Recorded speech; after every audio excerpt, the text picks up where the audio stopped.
This episode is brought to you by High Point Market. Welcome to the Design Dash podcast, your guide to designing a life you love. Join us as we explore the keys to living the life you want without compromise.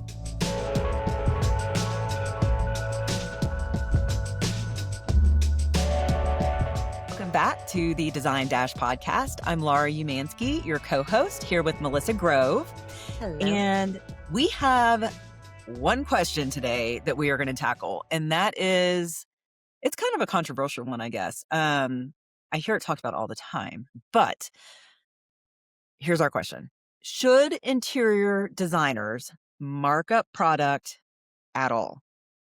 Should we be marking up the furniture, the lighting, the accessories that we are sourcing and selling to our clients? Should there be a markup on that? We have the answer. And I know that this is controversial because every designer, every firm does this differently. Sure. So here are a few ways I've heard other people do it, and then we'll talk about the way we approach it. Some designers do cost plus. So they may buy whatever. They're buying a rug. I'm not even going to talk about products yet that have like 5 different parts.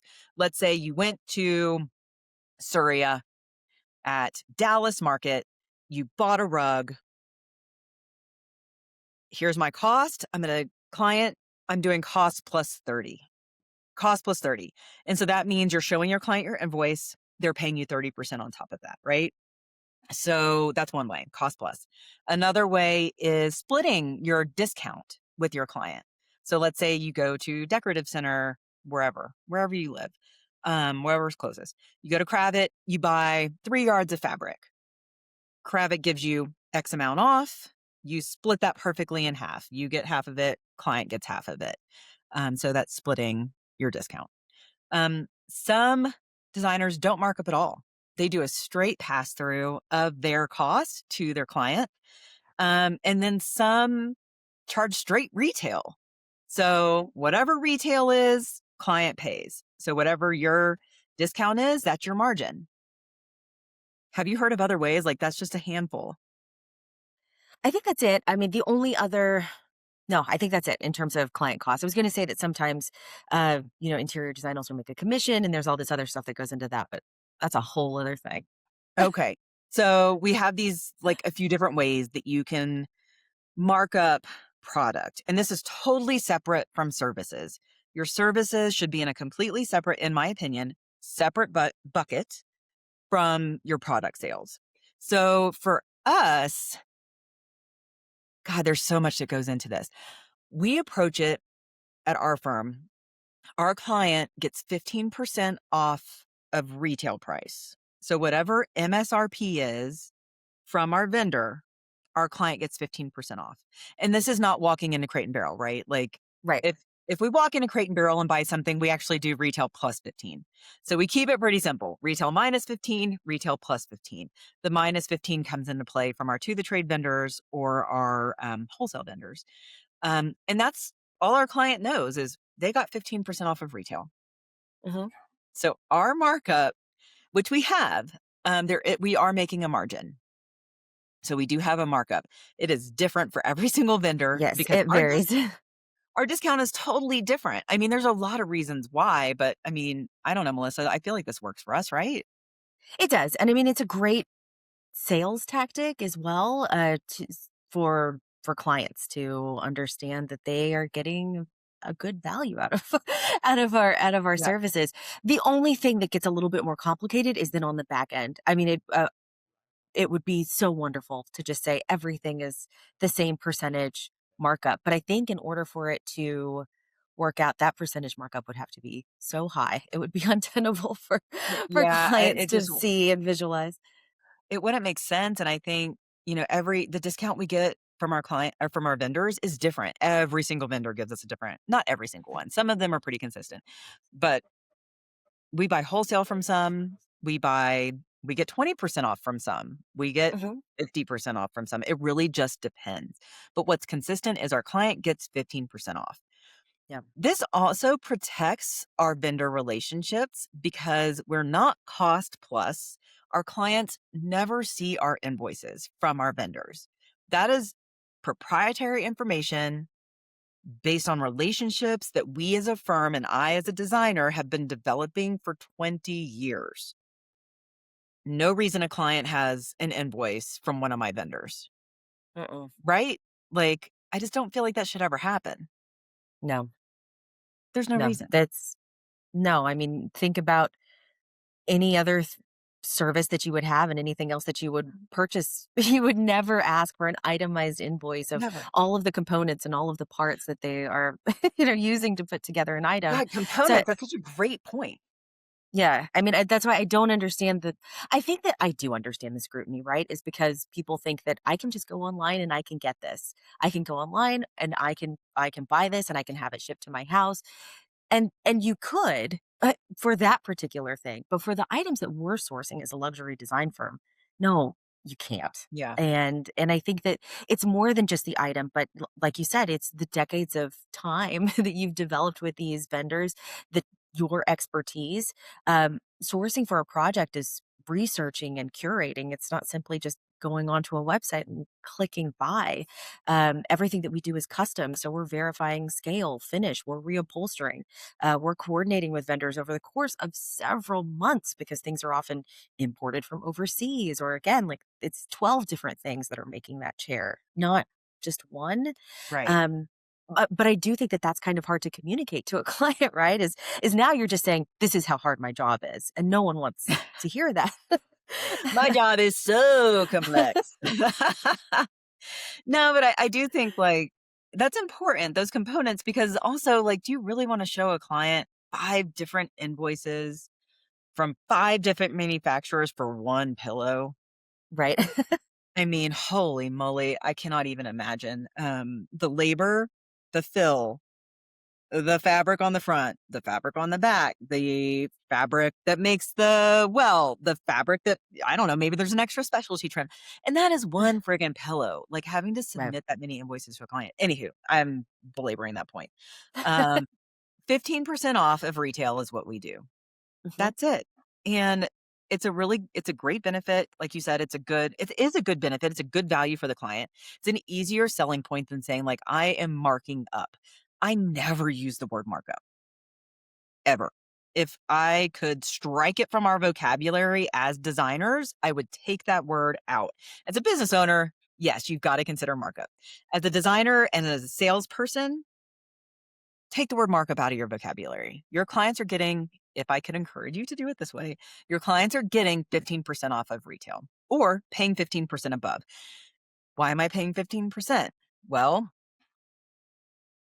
you can order it on your own if you want, and I will give you all of that information, and that's what we do. We will give you every Mhm. Yeah. specification. Let's say we're ordering something from Restoration Hardware, client wants to order on their own so they don't incur our 15% markup, that's fine. We will give them every bit of information, but then they have to Yeah, manage it on their absolutely.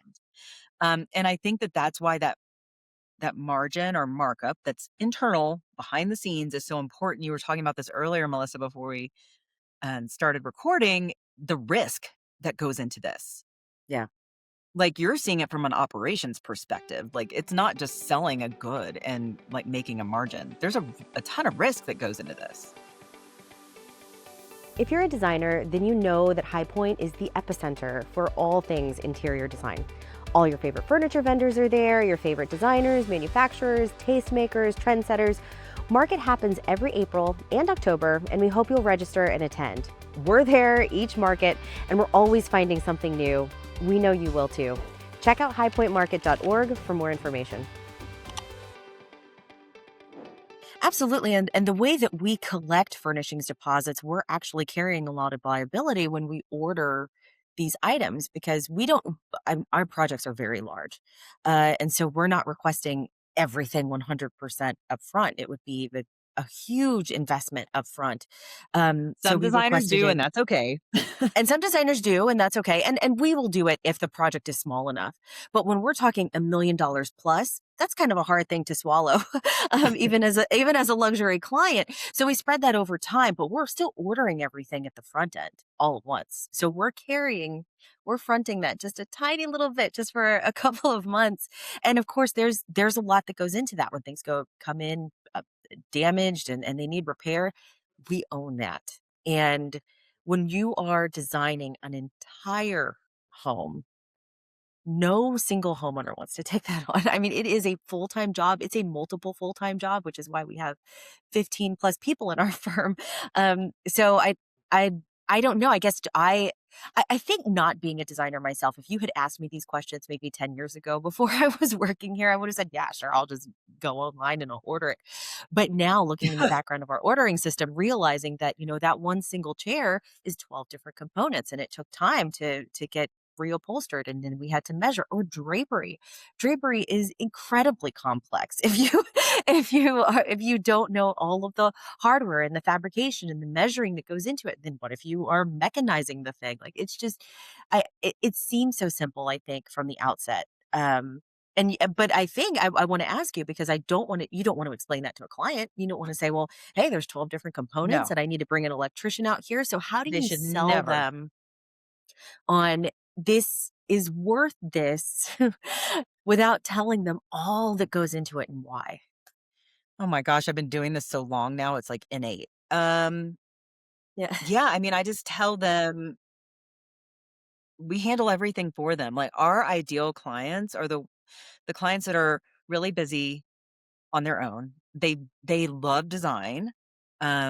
They may want to be somewhat collaborative, but they really value that we are guiding them. And so Awesome. this the procurement and the actual execution, delivery, install, troubleshooting, all of those things, that's all included, and we do that for them. I also say sometimes, like, on the back end, we are inspecting everything, so there's quality assurance. So yes, we're handling all the ordering. It shows up to our warehouse. We lay eyes on it. And if that sofa that's supposed to be, I don't know, cream, for example, and it shows up and it's purple, client doesn't even know. We handle that on the back end. So yeah, we are taking on a lot of risk. And I don't tell the client, like, we're taking on all this risk for you. But I do tell them that, yeah, we inspect everything. We make sure it goes smoothly. We handle install. We want you to walk in, we hand you a glass of bubbly, and you live in your home. That is all you need to think about. That's it. And so that's just how we handle it. And that's Yeah. why I feel like there's a lot of value in what we do. And I think that MSRP, like that retail minus 15%, they are still getting consideration. They are Mhm. getting a discount. And so they're benefiting from that. And yeah, and across $1 million project, that 15% off is big. It is, yeah.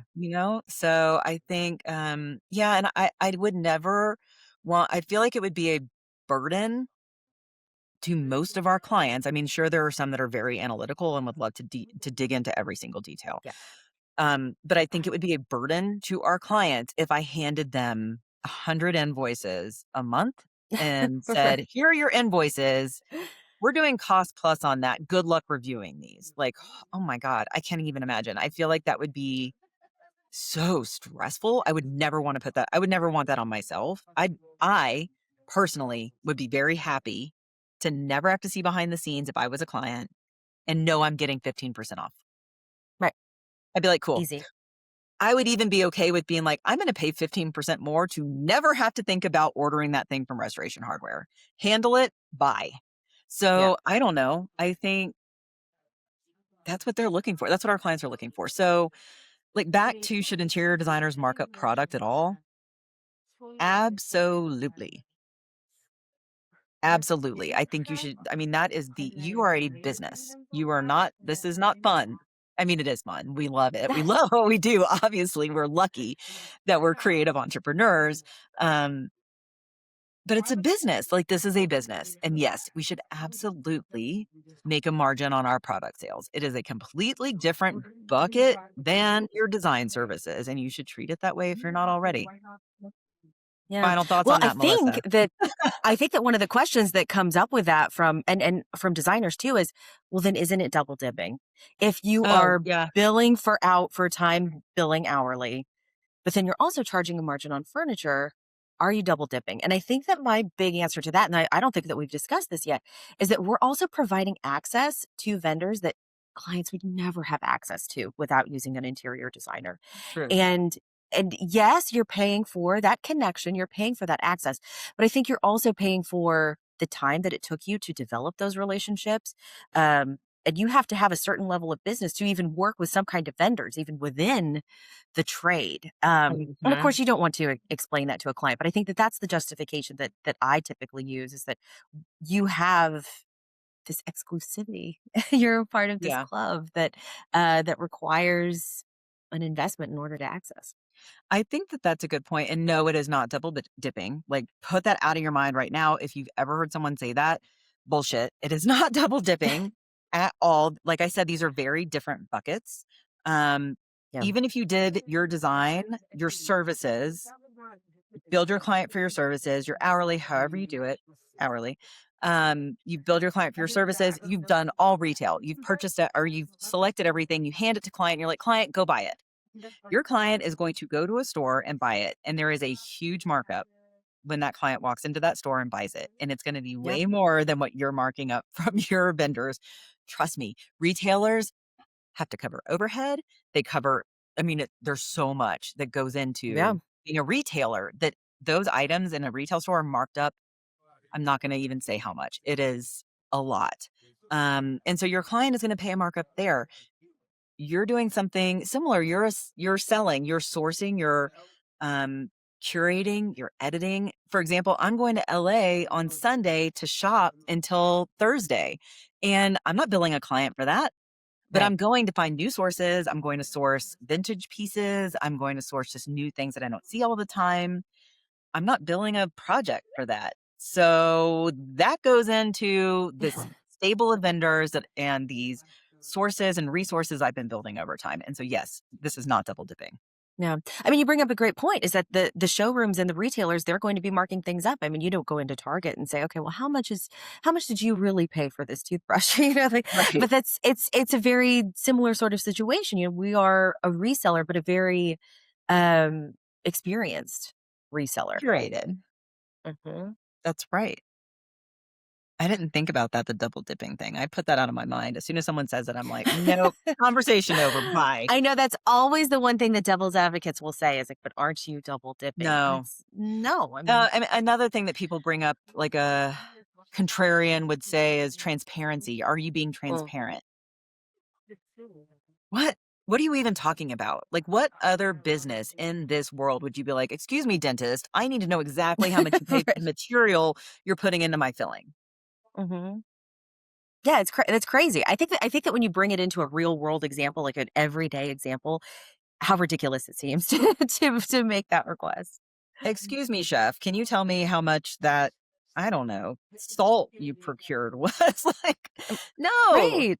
none of I your mean, damn beeswax. you know that when you go to a restaurant, you're ordering a glass of wine, that glass is going to be, like 30% of the cost of a bottle, right? Like it's Oh my God. it's very expensive and it's marked up, but we don't question that for some reason. But I do feel Yeah. like there's just a lot of scrutiny in interior design. I don't know how to get over that. I mean, I think it's just going to have to be something that we fight and education maybe, but I think with the instant gratification of things like Amazon or just being able to go to a store or, the democratization of just purchasing things and what you see on social media, I think it might get worse. But I don't I don't know. I mean, I think we just solved it with exactly what we just said.